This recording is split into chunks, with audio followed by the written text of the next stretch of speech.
5 lights are up, out they go, and away we go then for the Mexican Grand Prix here at Velocity Racing. The cars have started moving 2 seconds now after the lights are gone, but there we go. A fantastic launch there for the AlphaTauri on the side there. Did you see that? What a start. I actually can see absolutely nothing of what's going on over here, but it looks like we're 3 wide in some places, maybe even 4 wide coming into this first turn. Looking horrendous. Looks like Grievous unfortunately managed to tag the Red Bull there. That's the Red Bull of Y Diego. Looking to rejoin the track in a nice, safe manner without losing too many positions. Seems to do so. Bulks up that Haas a little bit, but nothing too major there. Looks like we've managed to get the Alfa Romeo back on track here as well. Mr. Hash Brown into 6th place. Bobby all the way up to 5th, though, after a fantastic launch. Looks like he's going to lose that position now, though, to the Alfa Romeo of Mr. Hash Brown, and maybe even the McLaren there of Quick VB. Quick goes over and around the side. An unfortunate start for his race then. That's going to be him around. He didn't pick up a penalty there. Titch does manage to pick one up. Wonder whether it's a self-inflicted or a pushed off track kind of vibe.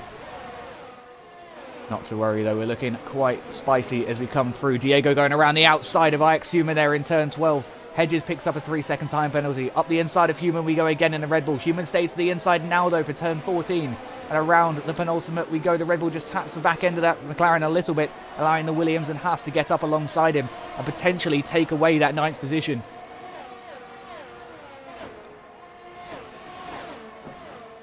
Still can't take it over. That's not good, I'm afraid, Jamie. That's absolutely 100% a shame.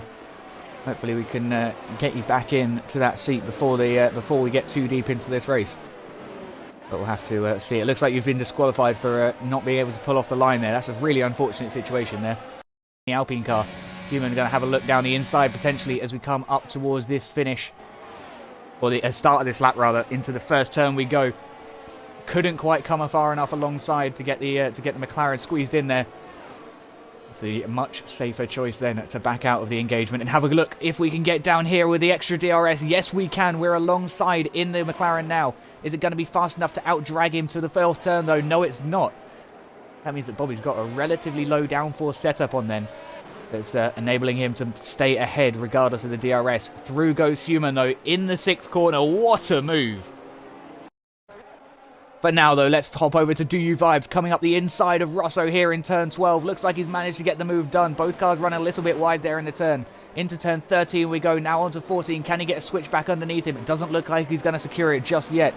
And Rosso has managed to hold on to P2 for now versus the slightly faster Ferrari from behind. Looks like the Ferrari's going around the outside of him now, though, around the final turn. What a move from Vibes. Up into P2 he goes. Still a 4 or 5 way, I think it's a 5-way battle here for P5. Getting very, very close here. Titch trying to find a way around the outside of Ix Human into turn 4. Or into turn 1, sorry, my bad. Into turn 3 we go now. Titch is still alongside the McLaren. Can he get past Human here? Can Human defend? Both cars with the DRS wing wide open. Looks like Titch is actually close, sorry, my bad. It looks like the McLaren had the DRS advantage there down that straight. Didn't manage to re-secure the position, though, and that's Ferrari up into P5 now as a result. But here comes the McLaren coming back up along the inside, perhaps. Trying to find a way around that Ferrari. Can he do it here? Looks like he's done it. Into the S's we go, side-by-side contact between the two, and Titch goes round as a result of being on the inside. An unfortunate set of circumstances leads the Ferrari down into P12 by the looks of it once he gets going again. P11 it looks like he's managed to hold on to as long as it's... Let's hop on with the leaders. My God, Yolni's gone. He's absolutely left the field. So has Loadman. 1 second gaps between the front 3 already. Rabble as well, pulling away fantastically. Being caught up to by Vivezo on the slightly fresher hard compound tyres from the Ferrari from behind. Caught just a little bit slacking there on the restart, but looks like he'll manage to hold his position for now. Vivezo having a big look down the inside of that Aston Martin. Can he find a way around? Vivezo's also got to worry about Prime Carius right behind him. The fastest car on the track at the minute in qualifying. We'll see if the Red Bull can manage to keep the consistency going, though. We know he got tagged a little bit earlier on and lost some positions as a result of it. But he looks like he's back in the fight here. Rabble's lost the position to Vibes, and unfortunately looks like he's going to lose it to Carius as well. Down into P7 we go after losing it to Human. That is an unfortunate set of circumstances, but you can see Rabble taking it like a champ, keeping nice and safe, making sure he's not caught in contact with any other car. Anyway.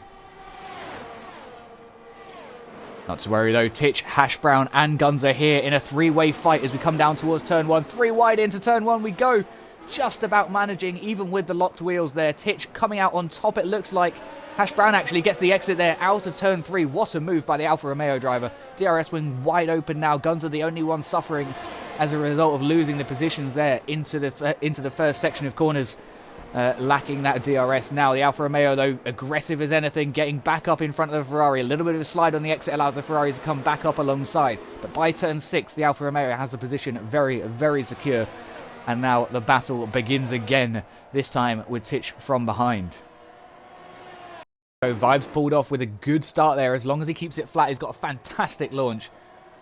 And it looks like he lifted there with a bit of hesitation. So 4 tenths now is the gap between Iolni and Vibes. Vibes on the older, more worn out, hard compound tyres. They've still got good life in them, but not as much as those soft, sticky, medium tyres.